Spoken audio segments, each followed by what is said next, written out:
Kia ora koutou, welcome to Top Talks, the Christmas edition, as you can tell by the enormous amount of tinsel that's in the background.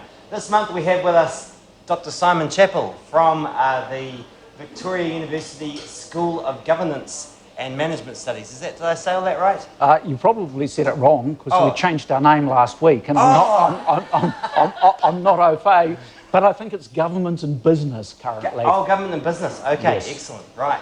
Well, good stuff. Well, and so Simon, you're the director, is that right, of the School of Government? I'm the director of the Institute for Governance and Policy Studies. We sit inside the School of Government. Right. Okay. And so, of course, you're the boss of Dr. Mike Joy, who we had in last month. What's it like being boss to someone like Mike Joy? I mean, how does that... Look, he's a handful. I imagine he has a respectful disdain for authority. No, look, managing Mike is a joy, no pun intended. The lovely thing about Mike is he has a yacht, and he takes the team on the yachts for our Christmas do, so we love that about Mike. Look, to be frank, he's a pretty easygoing guy underneath it. Yeah, absolutely. I don't find him difficult at all. Yeah. And so your own background, I mean, you've had way too many jobs for us to list here, but how would you describe your background? I mean, you've covered consultancy, government, academia, really the full spectrum. Yeah, I mean, I guess you hit your 50s, you kind of look back and you can see a plan in what was utterly unplanned. I started out as a central banker working for the Reserve Bank back in the mid-1980s. Went back to university for a couple of years and then went to the Department of Prime Minister and Cabinet in 1990, which was the year we had 3 Prime Ministers, then decided after 3 Prime Ministers I wanted to go back and did further study. I completed my doctorate and went to work at the Institute of Economic Research, which is a non-profit making economic research body. I worked there for 5 years doing contract work and macroeconomic forecasting, back into government where I worked at the Department of Labour, and then on to the Ministry of Social Development where I worked as their chief economist. From there, I went off to the OECD to work in the Social Policy Directorate, a Social Policy Division of the Employment, Labour and Social Affairs Directorate, and I did that for 5 years, and I wrote the first piece of work the OECD had ever done on child wellbeing. And I also edited the OECD Social Indicators publication. Back to New Zealand, back to the Department of Labour, short story, they got merged with MED to form MB, along with a couple of other organisations. One of the topics we'll touch on tonight, no doubt, the issue of churn in the public service. And then I went back into academia, and that's eventually ended up with this job running the Institute of Governance and Policy Studies. So you're well equipped to talk about the topic we're talking about tonight, which is really the ability of public servants to offer free and frank advice to ministers. And I'm interested to start with where you think, well, what is the problem that you see in the current arrangement? I guess to put it in one word, it's too much obsequiousness. There's a lovely taxonomy which was developed by Ken Henry, who was an Australian Secretary of the Treasury in the early 2000s. And he defines obsequious advice as telling ministers what they want to hear but do not need to be told. And we can think of the current controversy about no surprises in the wake of the Winston Peters, Peter Hughes, Brendan Boyle saga as, in my view, absolute classic situation where ministers did not need to be told, but they wanted to hear it. And, fantastic example of obsequiousness, which I think is a more general problem in the public service. And often that obsequiousness is justified as in terms of we need to build a long-term relationship with this person, the minister. We must gain the minister's trust, so we tell the minister what he or she wants to hear, but doesn't need to know to build that relationship. And then the free and frank advice, which we know is a constitutional obligation of public servants, is like jam tomorrow. It'll happen down the track once we've built that relationship. So ministers aren't getting the hard messages that they need to hear, and perhaps might be told a whole bunch of stuff instead that they don't need to hear, but might like to hear. It would like to hear, absolutely. And what do you think of the, outcomes of that in terms of the operation of the public service, or outcomes as a country? Like, why should the average person care whether or not public sector people really give free and frank advice? Well, at the end of the day, we need to, one of the constitutional roles of the public service is to provide, in a system where there are relatively few constitutional checks and balances, to provide free and frank advice to enable politicians to make high quality decisions. They may choose to neglect that advice, but that advice is available to them and is publicly available via the Official Information Act, so the public can see, well, the minister's made this decision, he was given this range of options, there were these pros and cons. So in other words, it contributes to a public understanding of how decisions are made, it contributes to the quality of public decisions, and it provides an important check on our executive, which has relatively few checks to its power. Constitutionally, yeah. So once you're in government, you can pretty much do whatever you like. So, yeah, important as a check and balance on that. Okay, so we've got this problem definition. When do you think this problem really came? Where does it stem back to? Can you pinpoint the time when it started? Well, I'd start with several things. I'd say, first of all, pre-State Sector Act 1988, there were a range of attitudes and cultures in different departments as pertains to the extent to which they offered free and frank advice. For example, pre-88, Treasury was well known for offering what they saw as their best free and frank advice. We can argue the ideology of that later. An organisation that evolved into the Ministry of Social Development was the Department of Social Welfare. And when I started working for the Ministry of Social Policy, that had emerged out of the Department of Social Welfare. And the story had always been the Department of Social Welfare did politics with a small p really well, but they did free and frank advice relatively poorly. So we need to be aware that not all agencies did things in the same way, and there was variations in quality.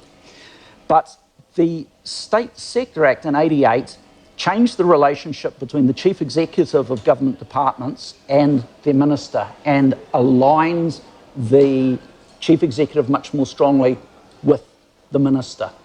They got rid of permanent appointments, and the duration of the employment contract was pretty similar to a parliamentary term, 3 to 5 years.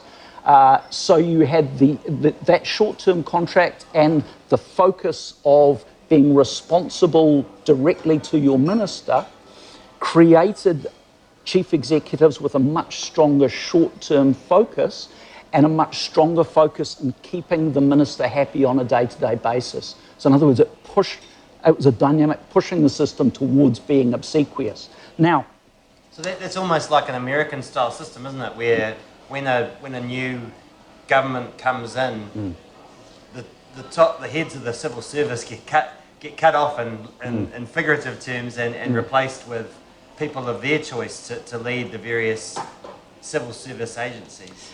Well, in that case, it's a much more explicit, direct political process. Whereas in New Zealand, there are various opportunities for ministers to have says, and of course there's what's on paper and what happens in reality behind the scenes, the nod and the wink kind of thing. So our system is much less transparent, and as you'll be an outsider on this as I am, we don't know the extent to which politics with a large or small p play a role, but we have a long tradition of an apolitical public service. And I think that's something else that's been slowly eroded under the new Act. And so, come back to your original question, the incentives changed markedly in 88, but I don't think behaviours changed markedly. Yeah. Because you know, organisations have impetus, they have history, and the people in them embody the norms of the old system. Yeah, yeah. And we had a conversation about this before we've gone on air, but I really noticed the shift about 2000, where the people at, you know, second, third tier of the organisation who'd come up under the old system, embodied all those old norms, retired.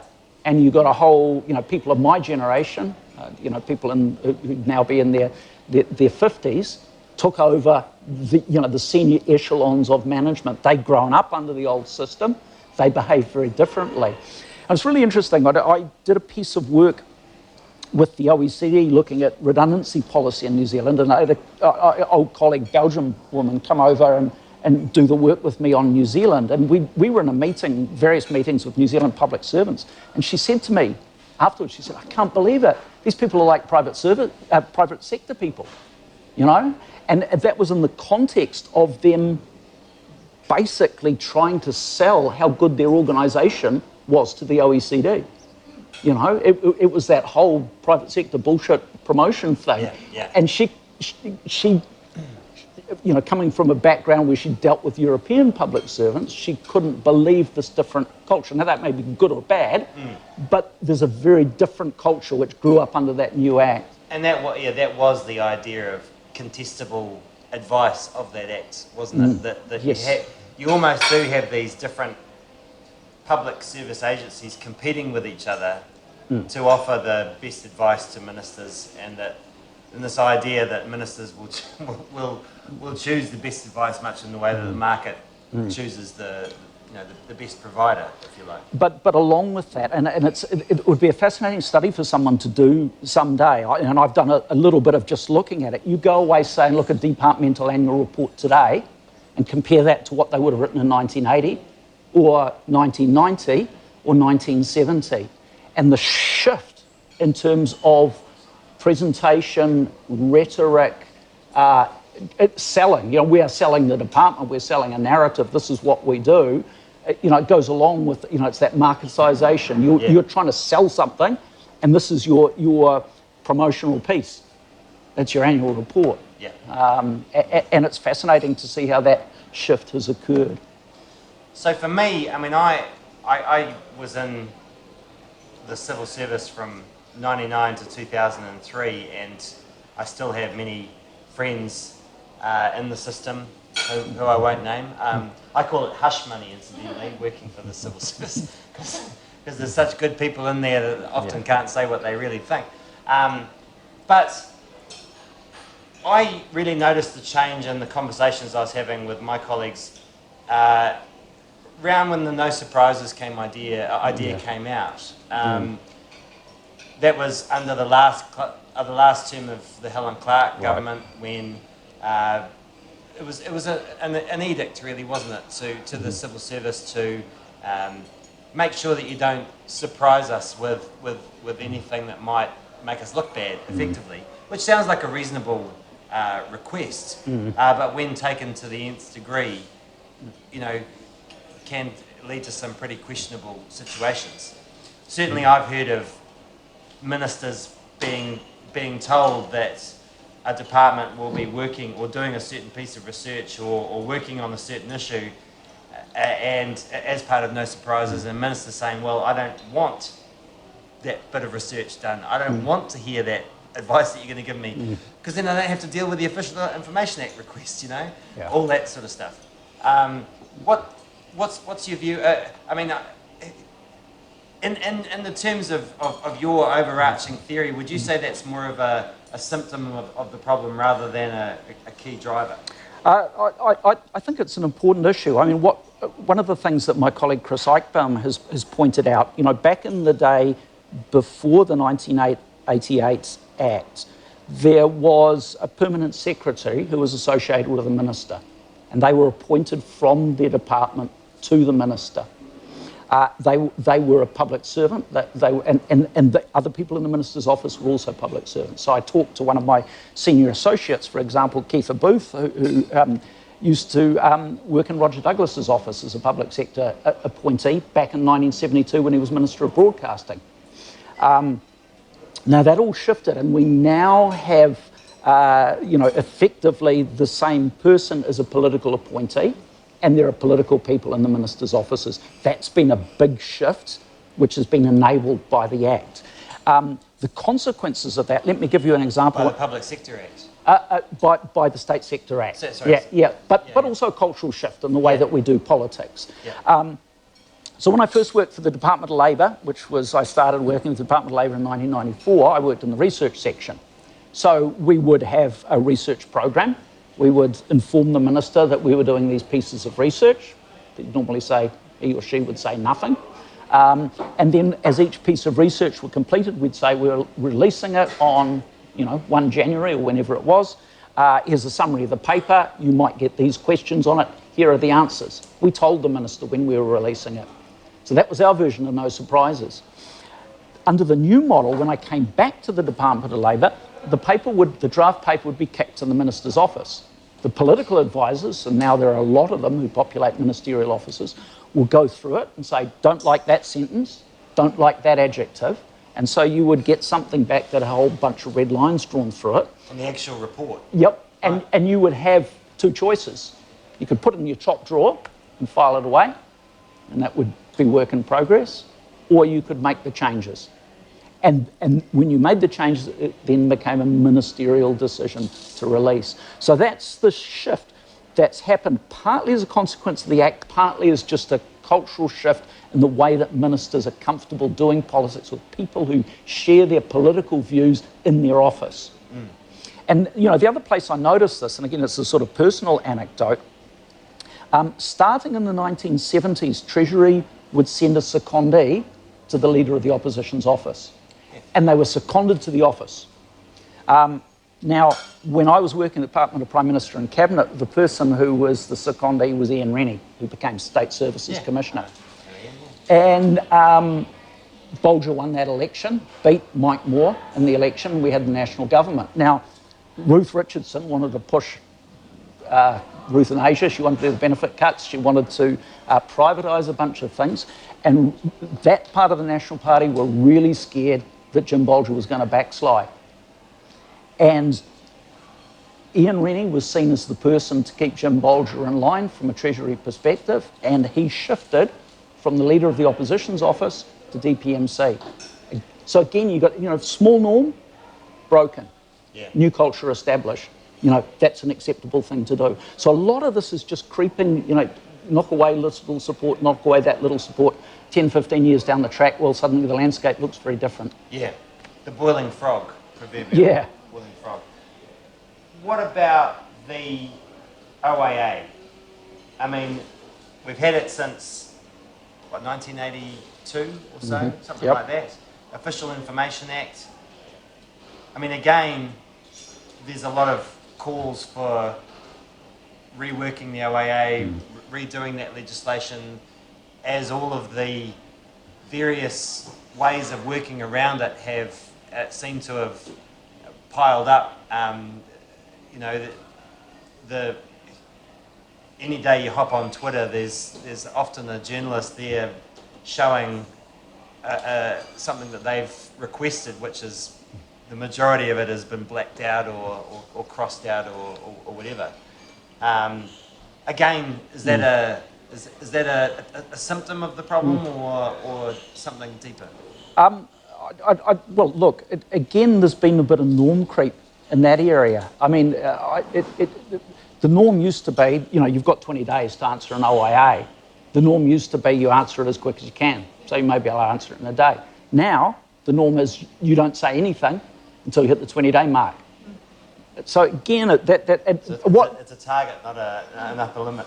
It's just that that's your end point. That's when you respond in 20 days. So again, that norm has been creeping in, and there are some real challenges with the Official Information Act. Does it pull against free and frank advice? In some cases, yes, it does.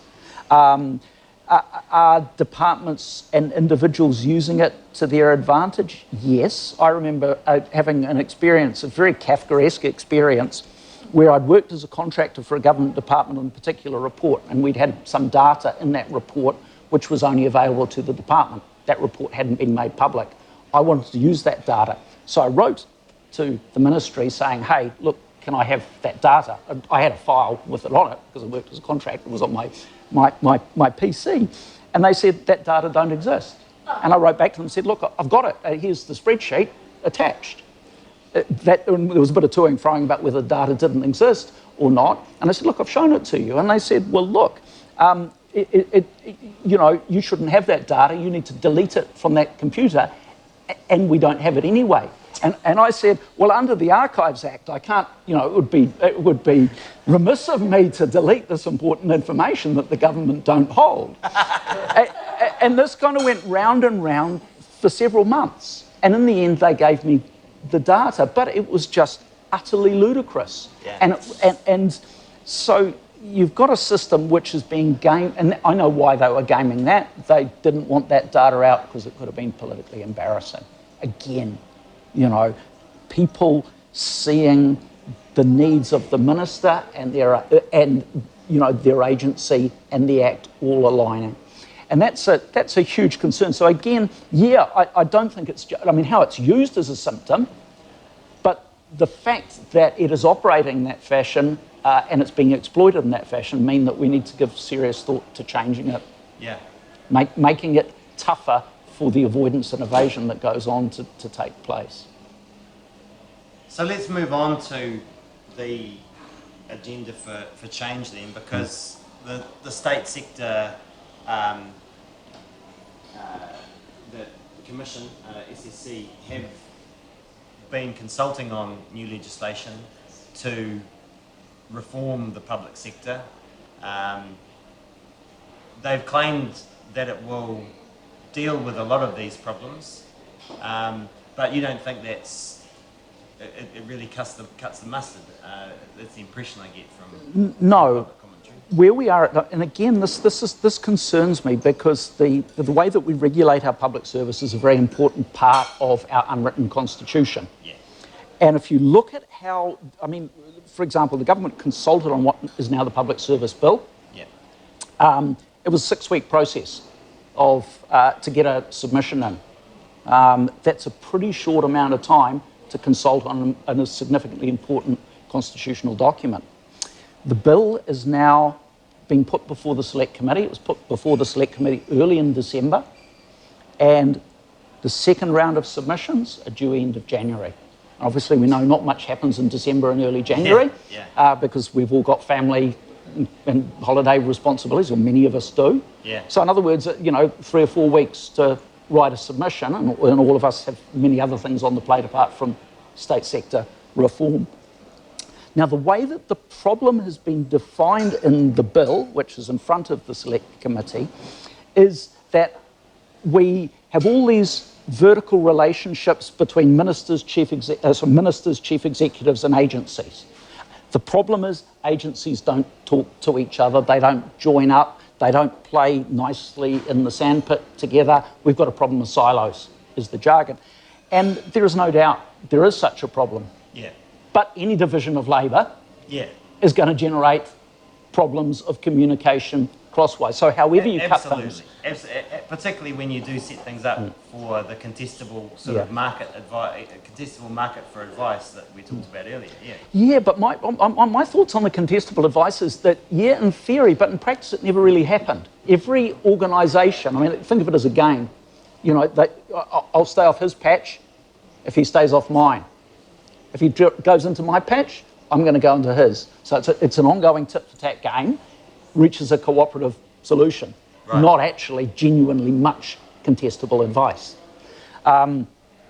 So that is the problem. So the Act basically said, look, under the old model, everything's coordinated through, as you said, quasi-market relationships and contractual, we write contracts.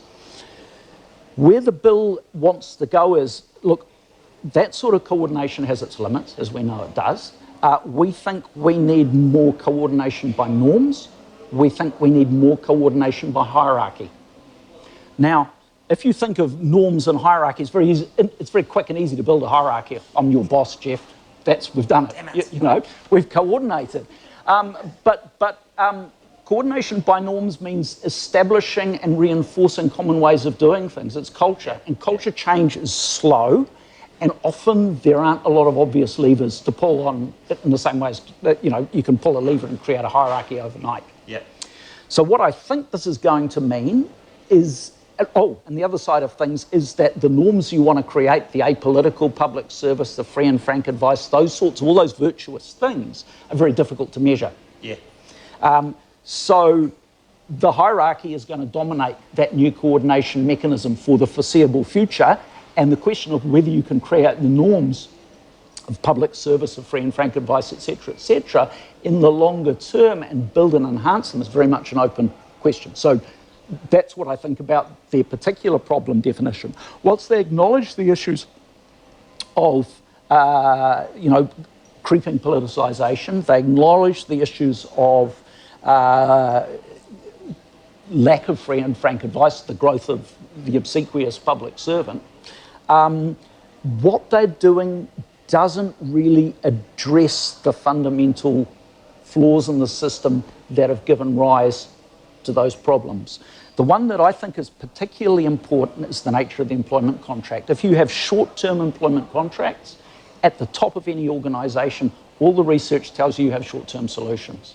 We know in New Zealand we've got a whole bunch of complex long-term issues, many to do with the environment, that are not being adequately dealt with in our system. And one of the reasons why is that we have this enormous churn in our public service from the bottom to the top. I did a piece of research and I looked at the average. So the current chief executive in the New Zealand public service at the moment averages 2 years in the job. And we've all been in... Wow. Yeah, it's extraordinary. On average, 2 years. And I thought, oh yeah, that's just the top. They're going to have senior leadership teams that hold much more experience about the organisation, about specialist disciplines within the organisation.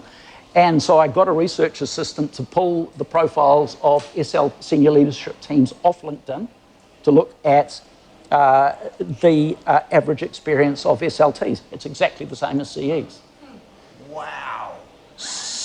That's extraordinary. It's extraordinary. And then you look at the sort of people who are appointed to top jobs, and very frequently they're competent managerially in a generic sense, but they lack specialist expertise in the organisation.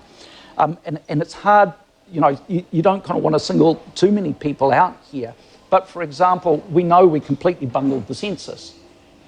Well, the chief statistician's not a statistician and had no experience working for Statistics New Zealand before she took over the top job.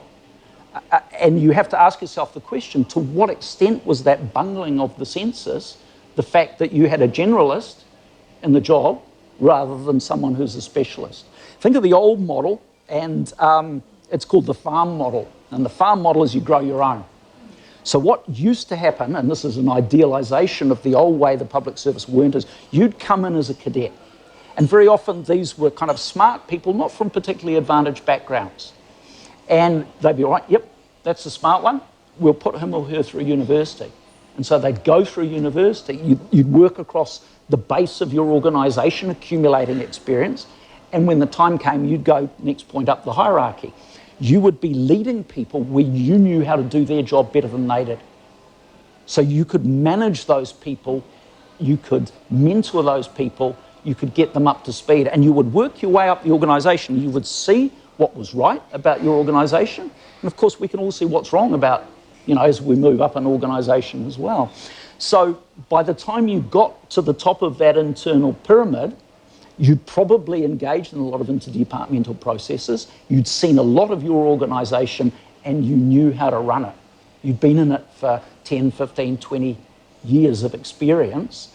And that model is gone. We're in a model of churn now across the top. So a significant number of those people with only 2 years experience in the job, and we wanted to look at this. We wanted to look at how many had had internal careers versus external careers. We didn't have enough information to get that. But our strong suspicion is that model of working your way up from the bottom is gone. Yeah, I mean, and 2 years isn't a long time to even get your feet under the table in a job of that sort of expanse and challenge, I guess. Yeah. I mean, getting your head around an organisation is probably going to take at least a year of that. And then you'll probably want to do a restructure. Hey! So I'm going to channel my Roger Douglas here, though, and say, well, that's all well and good, but, you know, growing people from the inside can just lead to institutional capture and limited groupthink and all that sort of stuff. Lack of diversity, lack of original, innovative thinking. Any thoughts on that? Look, clearly there can be a sclerotic element to the growing your own model, and clearly you would want to balance that to a degree. But I mean, for my mind, the current model is massively non-diverse in the sense that it encourages generalists, and it's a self-reinforcing pool of people who leap across organisations, who have these, you know, the only way to get ahead in the New Zealand public service is by changing job, and most of the time that's about changing organisation as well, because that's how you progress up. Again, this is the culture thing. You know, if you don't have this career where you're changing organisations every couple of years, people say, what's wrong with that guy? You know, they can't generate a job elsewhere. So, you know... There was certainly that pressure when I was in Treasury. You were considered, if you'd spent more than 3 years in one particular area, you were considered to be getting, sclerotic. Was that the term you used? Yeah, sclerotic. Yeah. I mean, let me give an illustration, and this is looking at the process of state sector reform itself. If you look at Peter Hughes, he's obviously, the only position he's worked at the State Services Commission is as Commissioner. If you take a senior leadership team, none of them have policy experience in the State Services Commission. They're running the biggest legislative change to the New Zealand public service since 1988, so we're talking a generation ago. The policy process has had 3 managers. And that's a pretty short policy process because they're rushing it through. The first person to manage that process disappeared halfway through to work on the Provincial Growth Fund. Why? We don't know. I haven't heard the rumours. All I know is that person disappeared. They then... Why would you want to work on the Provincial Growth Fund? It's a fair question. But also, if your option is, let's work on the biggest change to the New Zealand public service, and it's a once-in-a-lifetime opportunity as a public servant, why would you leave? The next person came in, wasn't an SSC person, was on secondment from the Ministry of Customs. They lasted for 3 or 4 months, and then got replaced by a Deputy Commissioner, who was a very recent appointee to the State Services Commission. So even where is that respect in the system for specialist knowledge, for institutional knowledge? Zip. Generalists can do everything. And I think this is a real problem in the New Zealand public service, the lack of respect given to specialist knowledge, be that institutional or subject matter knowledge. I mean, again, you know, you can look across the public sector more generally. We've had someone running Te Papa who's recently been replaced, thankfully, with someone who's got a specialist background, but this is a guy whose claim to fame was growing mould in a South Auckland hospital. You know, what are they... The notion that managers combine generic inputs through a production process to produce a generic output, that's the model.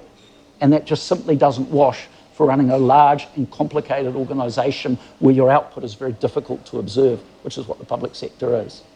And somehow or other, we've got to get away from that model. And I think the first step to get away from that model is to look at the contract structure, because if you've got a short-term contract, you will think short-term.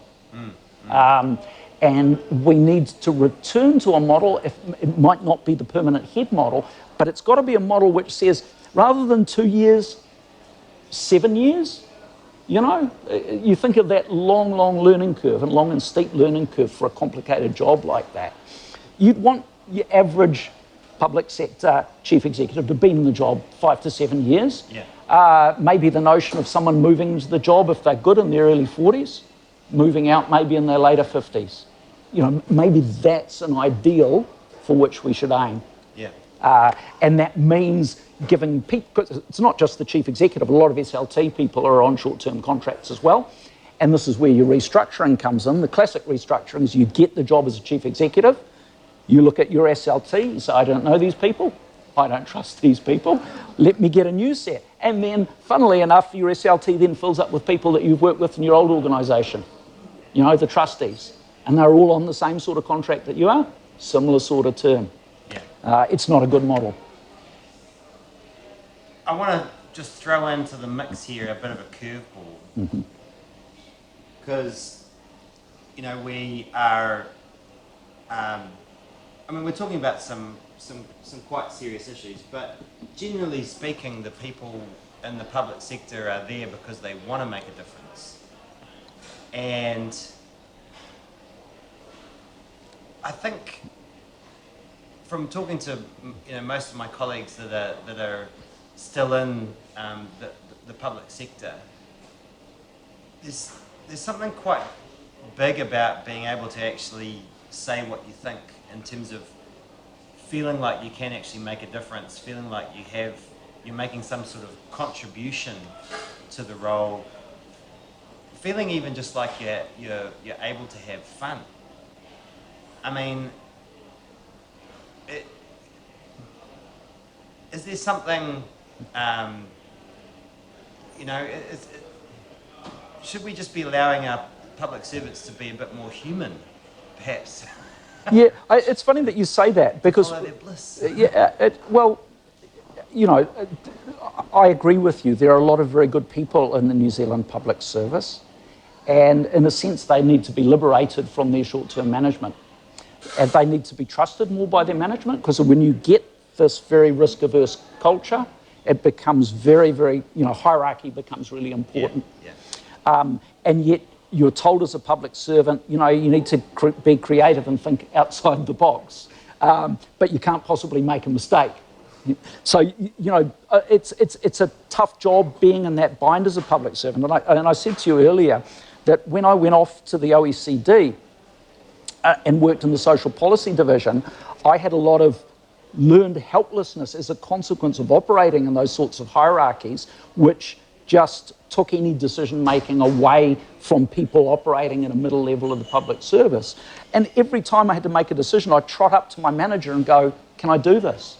And you know, after a couple of weeks of this, my manager, God bless him, just said to me, Simon, you're an experienced public servant, just make the decisions. And he gave me that ability, which I think we need to give more public servants in New Zealand to make decisions. The other side of it, and again, this is where I really notice a change. It'd be interesting in your experience of this. In my early days in the public service, if there was a policy issue, the analyst working on it would go and see the minister and with his or her manager. By the time I left the public service, the minute you were having a policy meeting with the minister, it was casts of thousands. Every single manager wanted to come in on this. And the person who was doing the damn work and had the knowledge was one amongst, sometimes, for God's sake, I can remember standing room only in ministers' offices. It was ludicrous. Yeah. People wanted to be there. It closed down the people who knew about the topic and could have best advised the minister. But and again, this is the interesting, the cachet there for the individual managers was they could go back to their staff and say, I was in a meeting with the minister about X, Y, Z. You know, so you've got these generalists. What's their leverage? What's their advantage? If they don't have any specialist skills, they haven't been there and done that. Your currency is information and controlling information to your staff. Your second currency is I'm Simon Chapple and I have the ability to restructure. I've done it in this agency, and this agency. And I can do it with you too. And then you move on before you own any of the consequences of your restructuring actions. Yeah. And that failure to own consequences, I mean, Stephen Joyce has a lot to answer for. He's not owned the consequences of the complete train wreck that MB was, in my view. But various chief executives, various senior and middle level managers have not owned the consequences of, you know, maybe it may even be as small as shifting the person who's been monitoring the labour market statistics and has got massive institutional knowledge of the data off that role that they've been doing for the last 7 or 8 years and onto this completely different role in the team over there. we don't observe those changes, but they are can be really quite corrosive. Obviously, again, you don't want to go too far. You've got to have some movement, because you don't want to get stale either. But we've gone to a real extreme. Just before I throw my next question at you, do you want to clarify your comments about MB? Well, I mean, I'm biased in the sense I was at the Department of Labour when it was merged.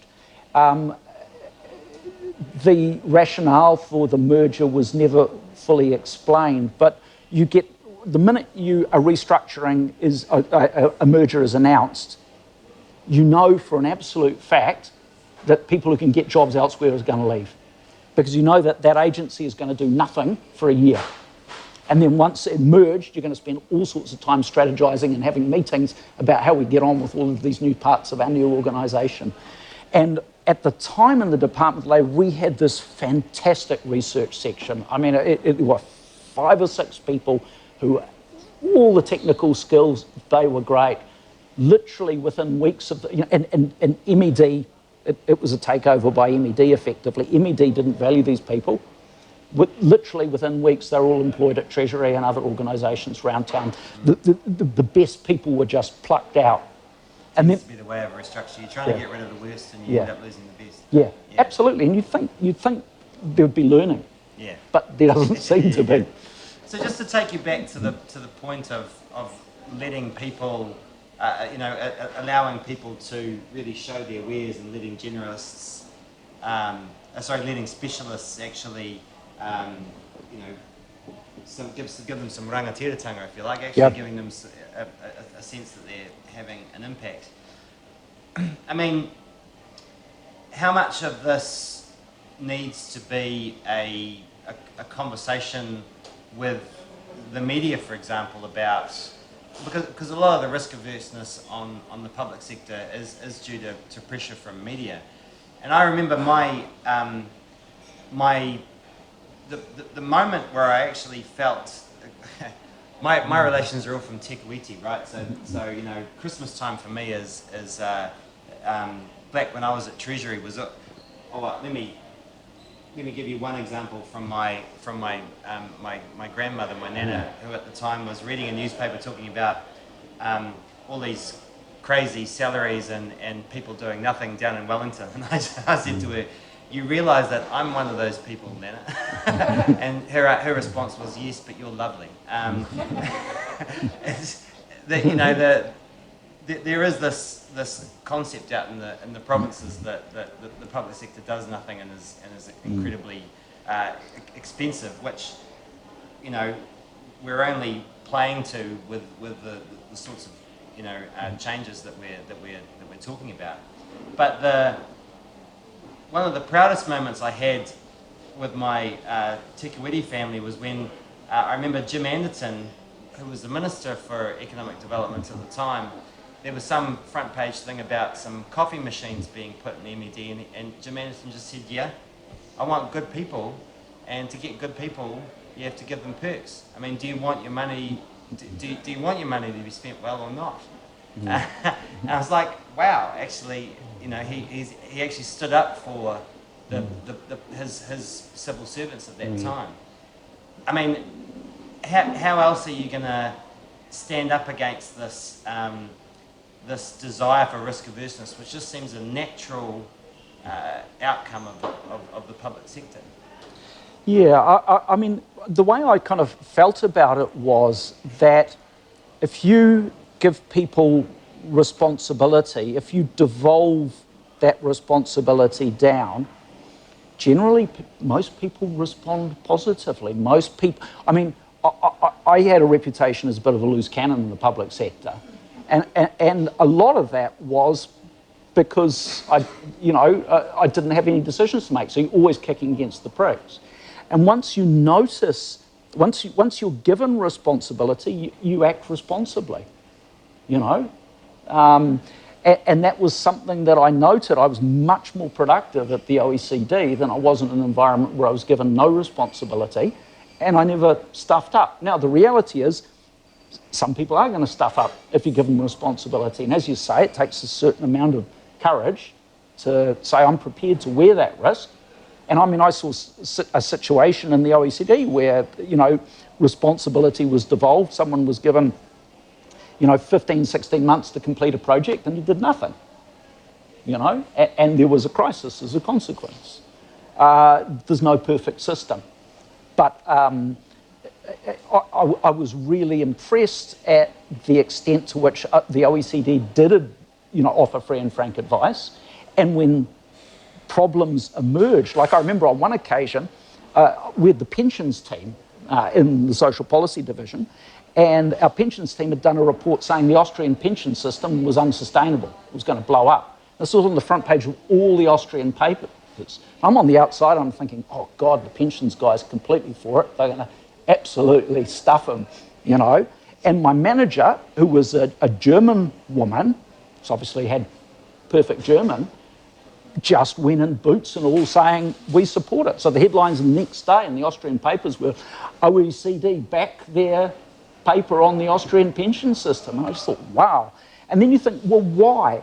Why did that occur in a way that it wouldn't occur in New Zealand? It occurred because there was political distance. Yeah. There was no lever that the Austrian politicians could pull on my boss, who was German. Yeah. And so how do you create that enabling situation? How do you create enough distance to get that creativity? And then how do politicians have the courage to wear something that costs them in the short term but delivers for the country in the long term? Yeah. And that's a great summary of the crux of the issue, actually, what you've just given. So your answer is really to sort out the management level.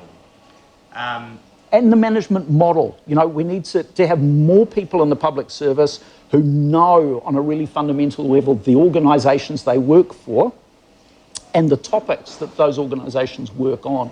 And the incentives that they have on a day-to-day basis. Yeah. What if, so the other, if I'm to speak in really broad strokes here, the other suggestion that's out there, if you like, is almost to accept that we have this slightly toxic civil service and to instead build up our independent bodies. We now have a climate commission, productivity commission, parliamentary commissioner for the environment, and the suggestion from some is to sort of say, well, let the ministers have their civil service that they can play with. Let's actually focus on building up a more independent, body that reports to Parliament and tries to do so in an independent way without ministerial interference. Do you have any views on that kind of model? Yeah. Apart from the obvious duplication costs? Yeah, I think there's duplication costs, but also that, if you look at government departments, there are a number of things that they do well. What I'm saying is there are a lot of restrictions and constrictions in this creeping degradation of their ability to act in this way, but there's still a foundation there on which one can build. And it's such an important part of the checks and balances in our system to have this public service which functions closer to an ideal. So while I agree with you, those, children, I think of the Children's Commissioner, these sorts of institutions which effectively advocate for the environment in the case of the Commission, for children in the case of the Children's Commissioner, and so on and so forth. Yeah, they have a really important role, but that role is always going to be, as planets around some sort of sun, and that sun needs to be an effective public service. And talking about again, picking up on the Parliamentary Commissioner of the Environment, it reminds me of something that I was told by someone who was in a meeting with Simon Upton. He said Simon Upton had gone off and gone and met at the Ministry for the Environment, and he came back to his office, and according to the person who was in the meeting, said, "Where are all the scientists?" Ministry for the Environment. And if you look at turnover rates in the Ministry for the Environment, they've been losing 30 to 40% of their staff on average for the last 18 years. Now, how can you run a successful, complicated organisation where you're sitting in a room and you know at the end of the year 35 or 40% of those people are going to be gone? DOC, another case in DOC, turnover rates are over 50% on average. No wonder our environment's in a real mess when the primary agencies that, in the case of DOC, are supposed to advocate on behalf of the environment, MFE, they're supposed to advise on it, when you're running churn like that. Yeah, absolutely. I mean, as you said before, you don't want a turnover rate of 0, but you certainly want it to be lower than that. And I really liked what you said about about the importance of devolving to people too. I totally agree with that in terms of people feeling like they can make a difference. And you say people are more productive, as you say, when they're in that situation. And the way I look at this is, I've always used the military analogy here, which some people may like and other people may not like. I always think that, the quality of an army is dependent on its sergeant majors, not its generals, because it's the sergeant majors who really make the on-the-ground decisions, and they're the ones with the experience. I'm sorry I'm smirking. I can't help thinking of an 8.5 hot mum when you say that. That's about the limit of my knowledge of military knowledge, yeah. And the way the OECD worked was that basically the decisions, there were two differences. First of all, there was a devolution of decision effectively to what you call principal analyst level. The second is they didn't have that thing that we tend to go for in New Zealand is we're going to put you on the management train or the point-headed intellectual train. To actually manage, you had to have both. You had to have management skills and a set of specialist skills. You didn't, because the problem with the model is that the people in the management area want to make the decisions and they are threatened by the people with the ideas and the nous. So unless you've got a highly trusting relationship, and I've seen it work well, but often that relationship falls apart because I'm the person on the way up, I'm the manager, I make the decisions. So to summarise your view of the current proposals that the government have got, what I'm hearing is that, well-intentioned but kind of woolly and lack the actual levers and incentives to make much of a difference. And too fast. Yep. Look, and this is so New Zealand. If we look at the State Sector Act 1988, never been properly evaluated. Yeah. State Services Commission have never sat down and said what was good about this and what was not good. They've said there's a general consensus that on balance the changes are really productive, but we've got a few problems around here, we're going to fix them. That's not good enough. The hard homework has not been done. Again, an organisation that's had turnover rates, a third to a half in the last 18 years. So they don't have the knowledge to do it. So we've got poor problem definition, we've got rushed legislation, so I've focused very much on the Chief Executive and senior leadership contracts. State Services Commission explicitly state no changes to the employment structure is needed. There's no analysis of the employment contracts for senior management in their policy work. They simply conclude we don't need to look at it. That's one sentence, deals with the issues that we've talked about and said, nothing to see here, let's move on to other issues. And it's a problem for the State Services Commission because what this means is, it means taking power off ministers and giving it to departments. We've shifted that power margin and given ministers more power. Yeah. And state service, again, it comes to where's your free rank advice on this SSC? Yeah. Yeah, it kind of reminds me of the government's promise to be the most transparent government ever, and it hasn't quite worked out. But anyway, one thing that is in this legislation, though, is more mandatory reporting. Yep. And which seems like a pretty good idea to me. I mean, in terms of reporting getting departments to report and ministries to the public in an open and transparent way. But you have concerns about that as well. I have some concerns about this. Is the notion of that every 3 years departments are required to give what they describe as long-term insights briefings, which I don't like the jargon particularly, but effectively this is picking up to some extent on the old role of the briefing to the incoming minister, which is every 3 years, again this was a convention under the old way of doing things, and I used to be involved in a lot of these and I saw the changes here too. Departments have an opportunity to present their strategic view of the world, what they think the issues are, what they think the problems are, what they see as the range of plausible solutions, what might be done in a particular area. Now, the notion of these long-term insights briefings is they come around every 3 years in the same way a briefing to an incoming minister would, but they are much more constrained in the sense that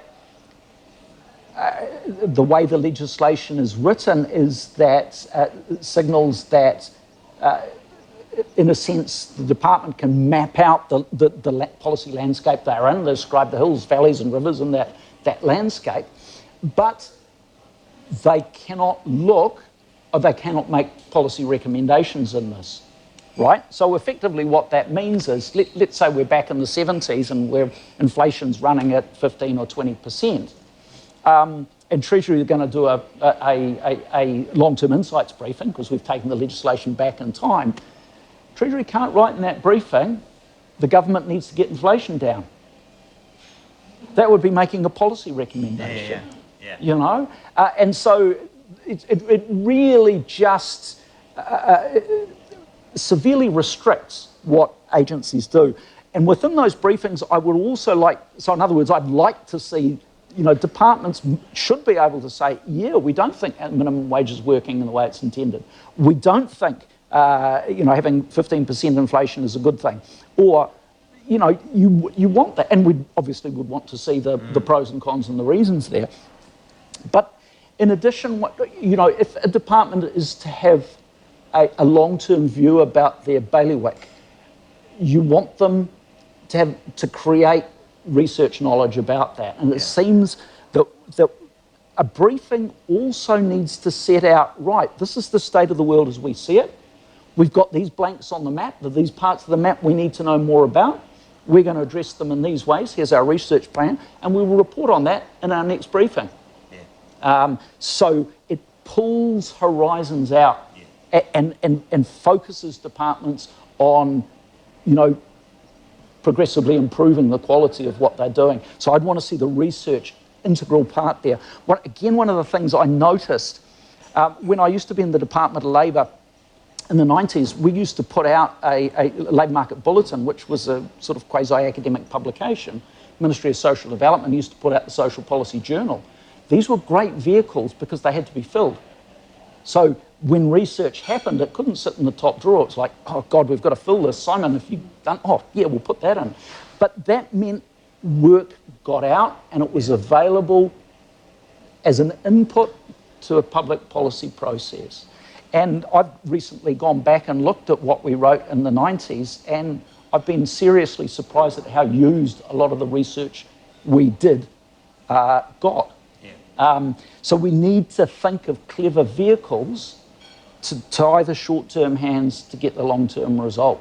And a lot more thought, I think, needs to go into that component of the bill because that's the stuff that's addressing the politicisation, addressing the free and frank, addressing the short-term horizons, which the top of the public service has. Totally agree, and I think the big problem that we face in that respect has been made clear by this government, because we can all talk about how ill-prepared Labor were really for governing, but it's pretty shocking how ill-prepared the public service was for Labor. I mean, when you think about, sure, Kiwi Bill wasn't a very well thought through policy in the first place, but no one was really doing thinking along those. It's very, very clear the public service wasn't really thinking along those lines before Labor came in. There wasn't much groundwork being done, had been done for things like the zero carbon bill, which you'd think would be an incredible, incredibly obvious thing to be ready for, almost to have it, given that all the opposition parties at the time were talking about a zero carbon bill, you'd think it would almost be drafted and ready to hand to the minister on their first day. Well, I mean, there is a reason that Labor set up all these working groups. And in a sense, all of those working groups represent the failure of the public service. And it's not failure due to, as we've said before, good individual people in those organisations. It's a structural failure of the public service. And again, the notion that departments have a life of their own beyond the minister has been eroded by this alignment of the chief executive with the minister. And, the consequences, they've become a secretariat. Let me tell you another story. I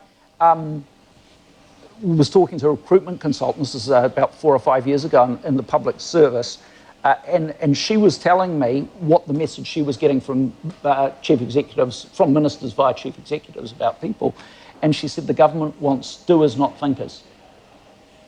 In other words, it's become a secretariat with a vision no further than the existing government of the day.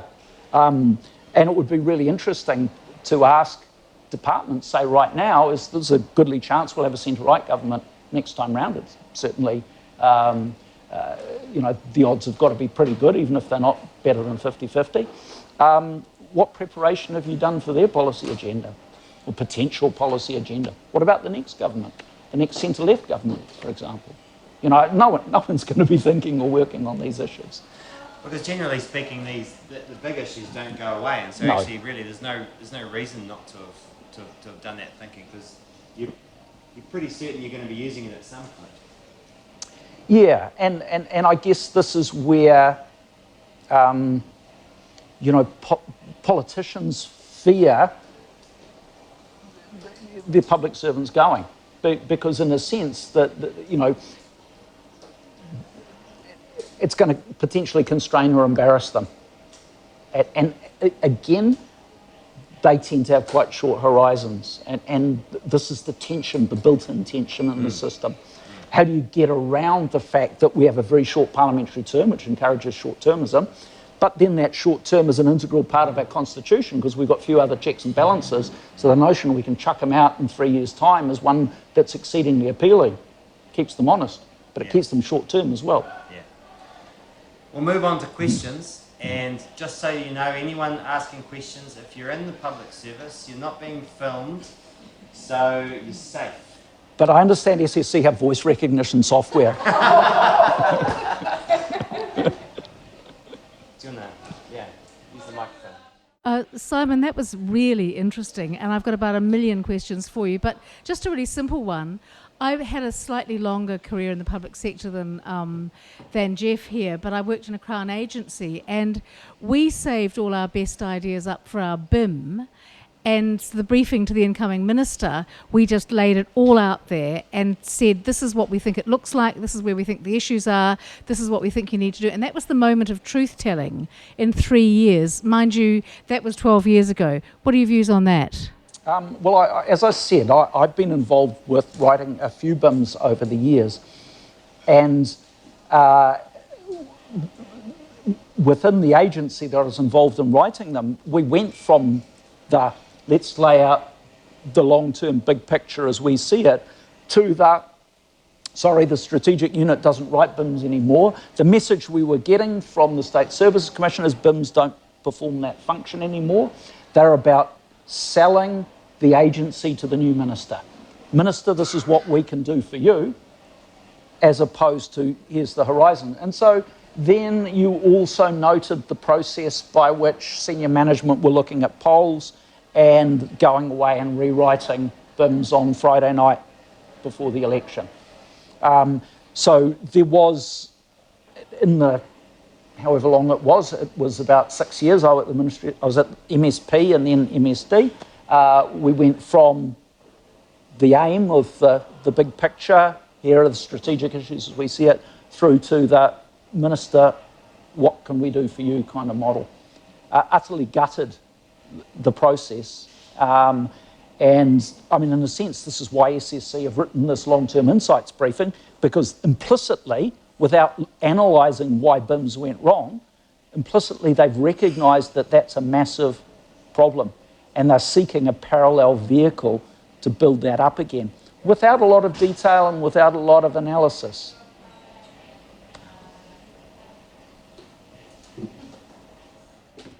Thanks, Simon.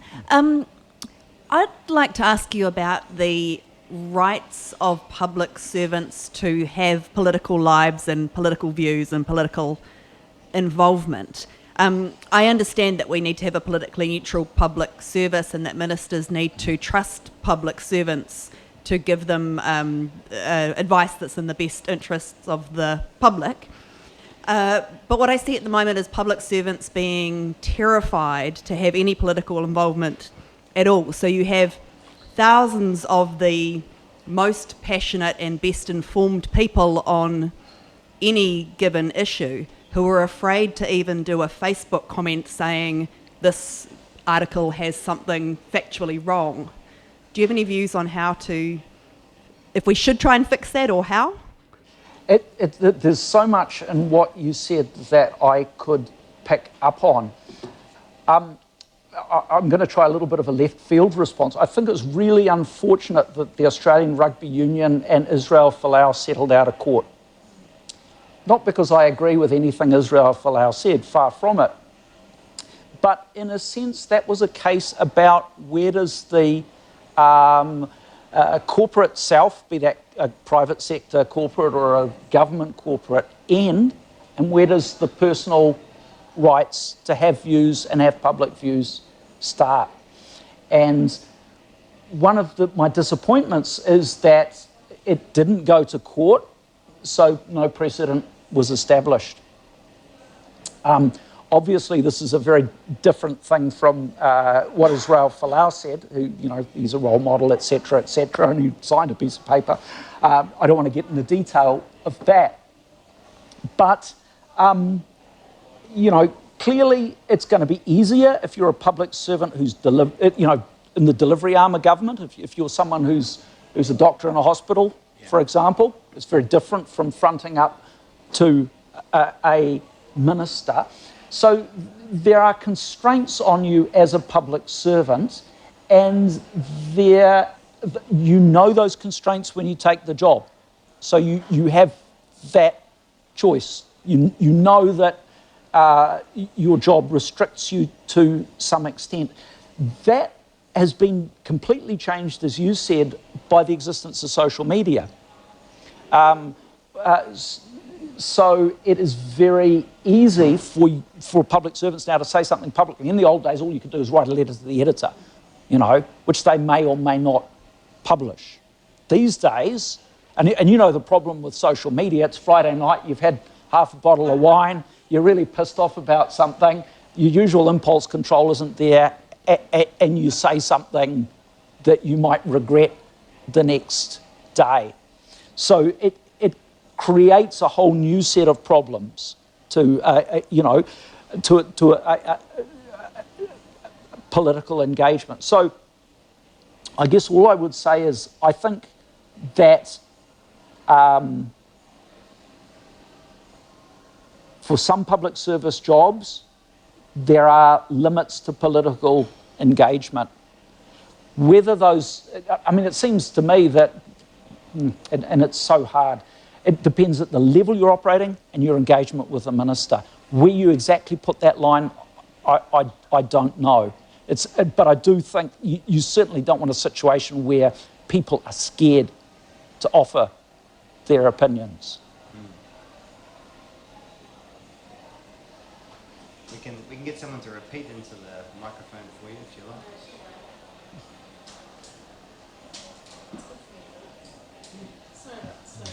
That's okay.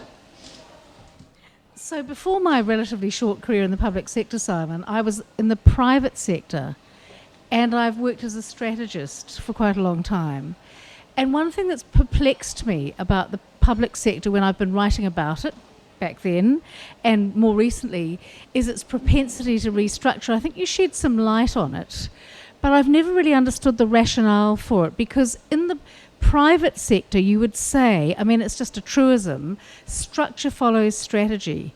Now, I've always thought, looking from the outside, that if public sector chief executives spent as much time thinking about their strategy and not doing a restructure, we would all be better off. Comments? If I think back on the restructurings that I've been involved with, I was at the Ministry of Social Policy when it got merged with WINS. Now, that was no strategic restructuring. Everyone knew at the time that it was to get rid of Christine Rankin easily. You know, no one said it, but everyone knew it. Everyone in New Zealand probably knew it. And it was also about how do you manage the train wreck that work and income had become out of the headlines. You know, I mean, this was an organisation where memos were sent round to male staff about removing their nasal hair, for example, because senior management didn't like it, which I found quite amusing. Wow. And you know, the Department of Labour was got rid of. You know, again, who knows why, but some suspicion. I mean, the National Party always hated the Department of Labour because it was the Department of Labour.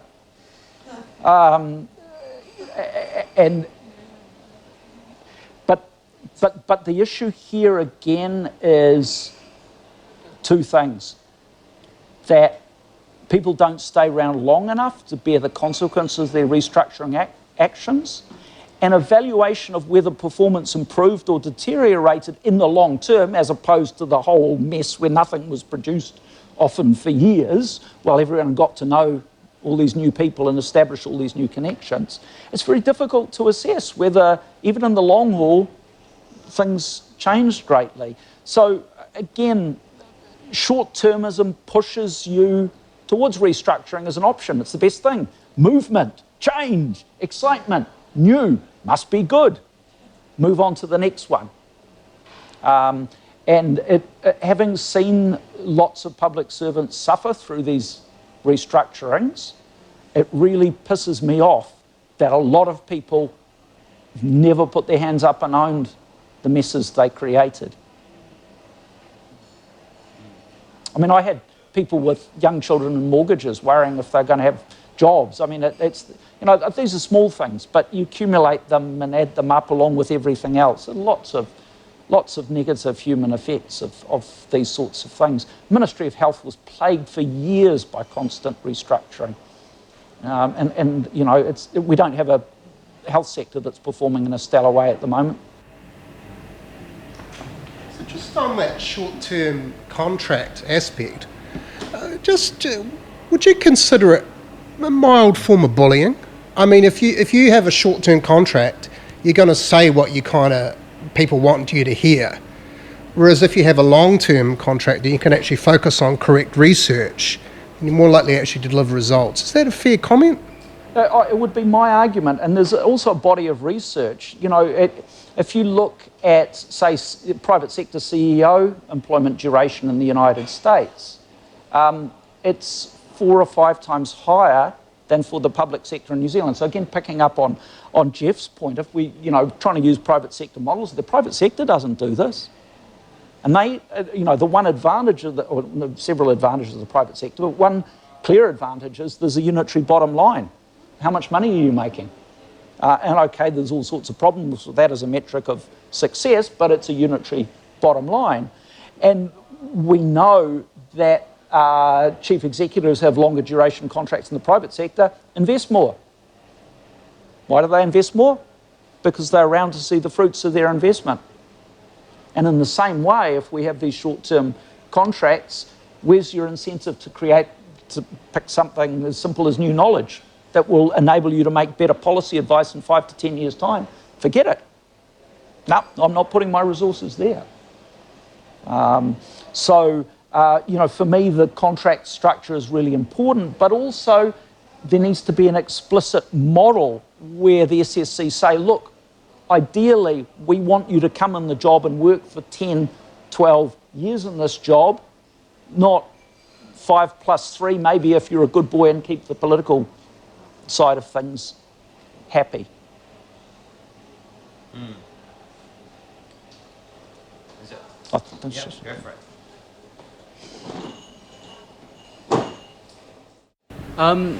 We've been talking about the way that short-term and long-term contracts have a problem within the organisation movement.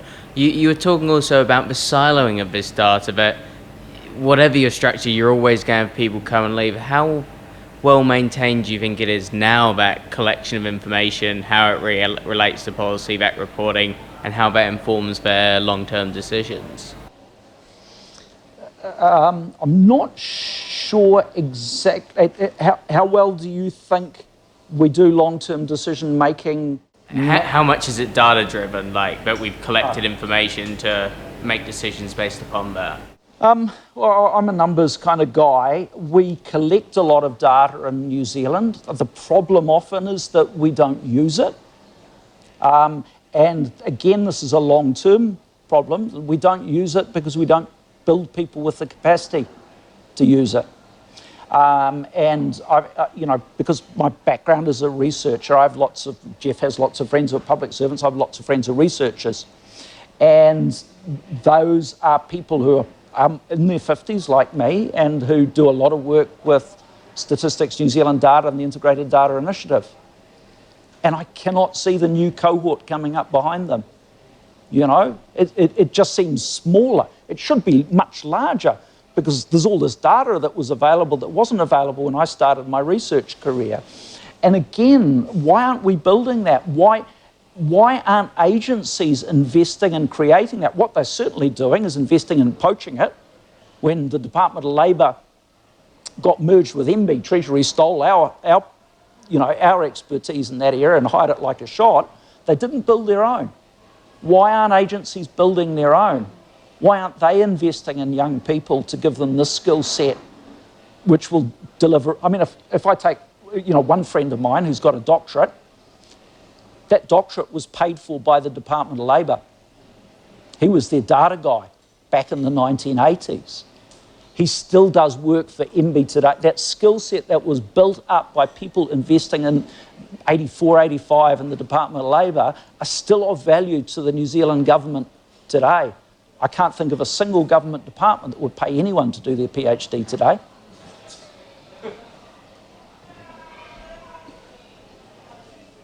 Hi, Simon. Just a quick comment and then my question.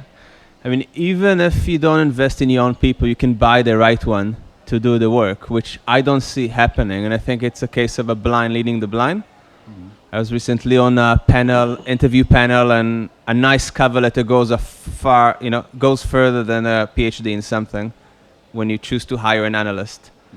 But my question was about the level of generalism, because what you talked about how generalist the SLT are, I see it in in lower levels. So when I started MED, I thought, wow, I just did my economics degree. Now I'm going to work with all these economists, and there were hardly anyone.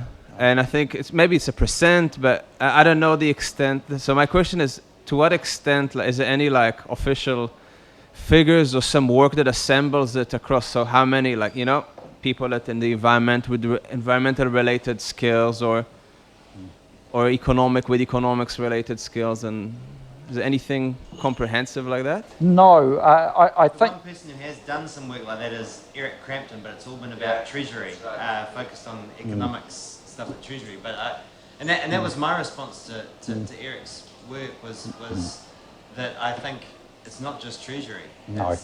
It's probably... It's everywhere. Yeah. We've talked about environment.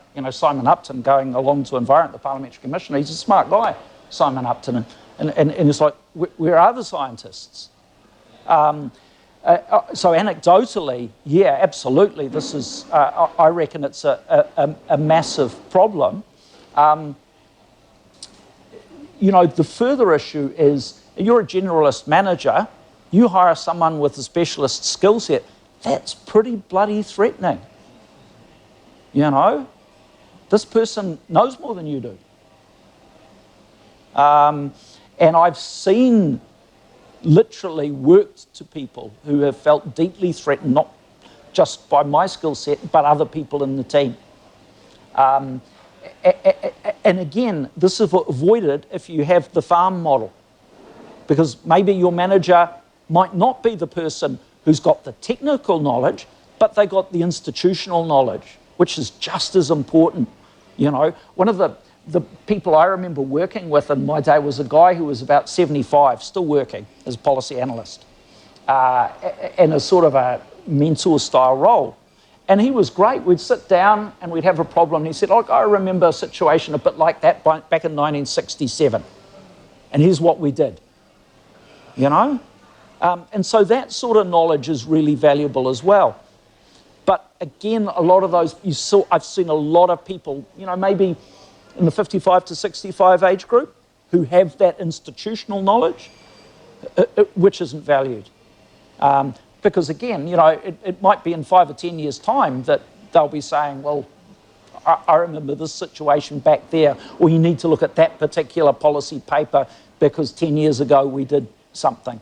So there's this enormous loss of institutional memory as well as technical memory. And of course, technical memory and institutional memory often go together. So, you know, like Geoff, anecdotally, I reckon this is a widespread problem. Yeah.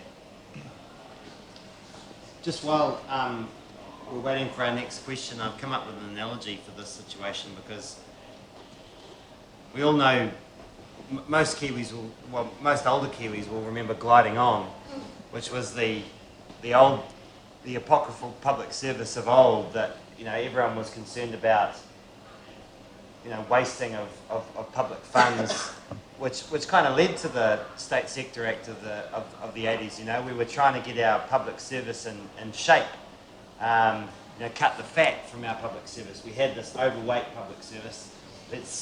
Let's get them on a diet, but instead we've put them on this short-term diet of caffeine and cigarettes, which is a very good short-term weight loss, but doesn't give us a long-term healthy public service. That's kind of how I'm reading this situation.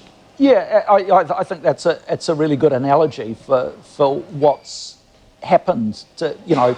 I mean, again, it's that classic thing. If you change things, be aware that there will be unintended consequences, and they're usually undesired. Yeah. I've got a final question for you, Simon.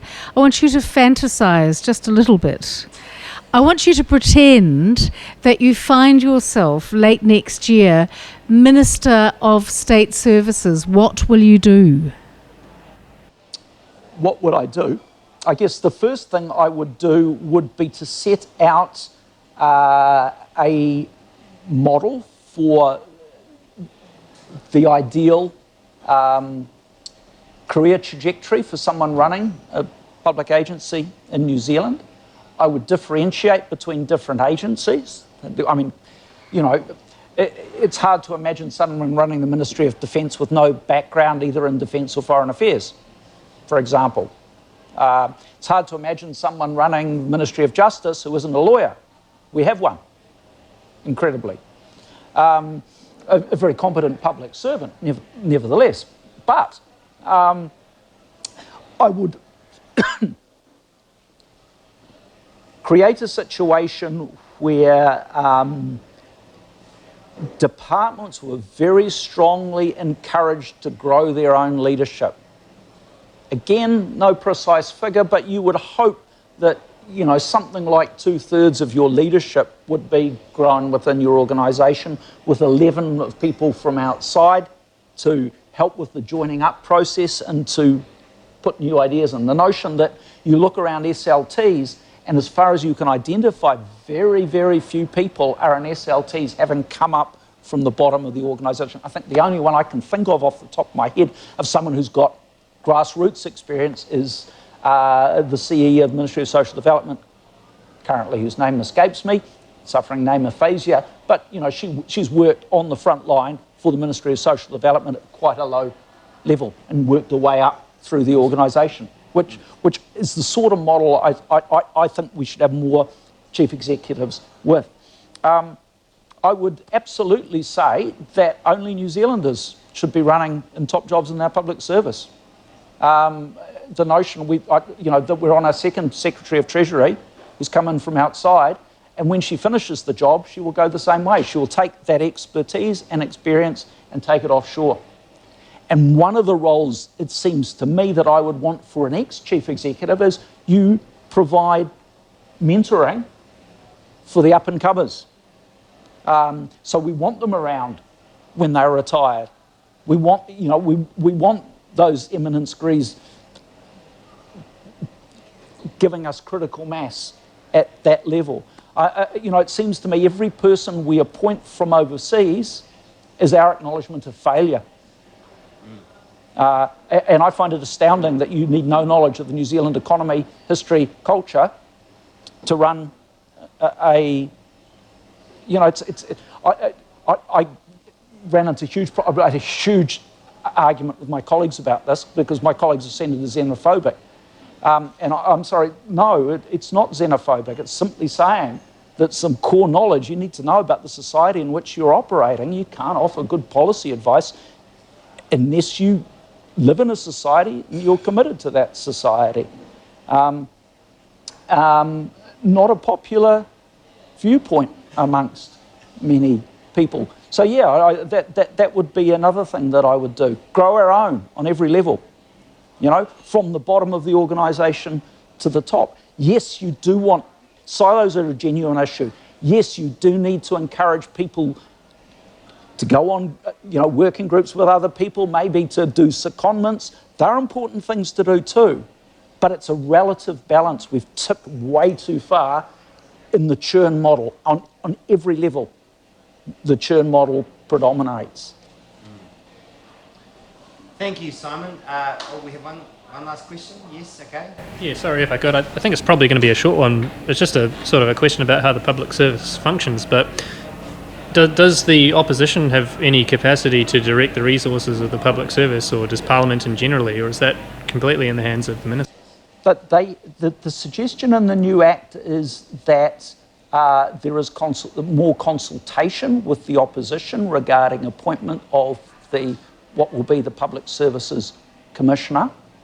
So there's an issue about to what extent does Parliament have more a role. So if you think of something like a government agency, they report to a minister.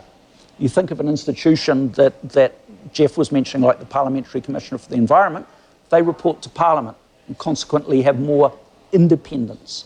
However, they're not a primary source of policy advice to a minister. So that's the way that the system functions. And whilst it would be possible to create more institutions that reported directly to Parliament, it would be a very different beast. Has to be said too, remember in terms of the current reform process, the bill is in front of a select committee, which has got representatives of the opposition as well as the government on it. And so there is an opportunity for input across Parliament on the bill as it stands. And I would encourage any of you who have thoughts on what that bill should contain, you can go online and make a submission to the select committee on it, which might be as short as a sentence, or it might be as long as 100 pages. So there's opportunities for the public to contribute to that process as well. Try to remember to put the link to the submission underneath this video when we post it. Hey, thanks so much, Simon Chapple, for your time. I know it's less than 2 weeks out from Christmas, so really appreciate you giving up your time to be here. And ultimately, this is for many a bit of a Wellington conversation, but I think all New Zealanders actually want to have a well-run civil service. It's a big part of our economy. It's a massive part of our society. We all have an interest in seeing it run well, and I don't think any of us want it to be run in a short-term fashion based on the whims of our ministers. Just like we didn't want it to be run based on getting to the next morning tea as gliding on depicted in the 1980s. So, you know, we do have an interest in making sure this actually works well. Thank you for your work and pushing for that. Great. Thank you, Geoff.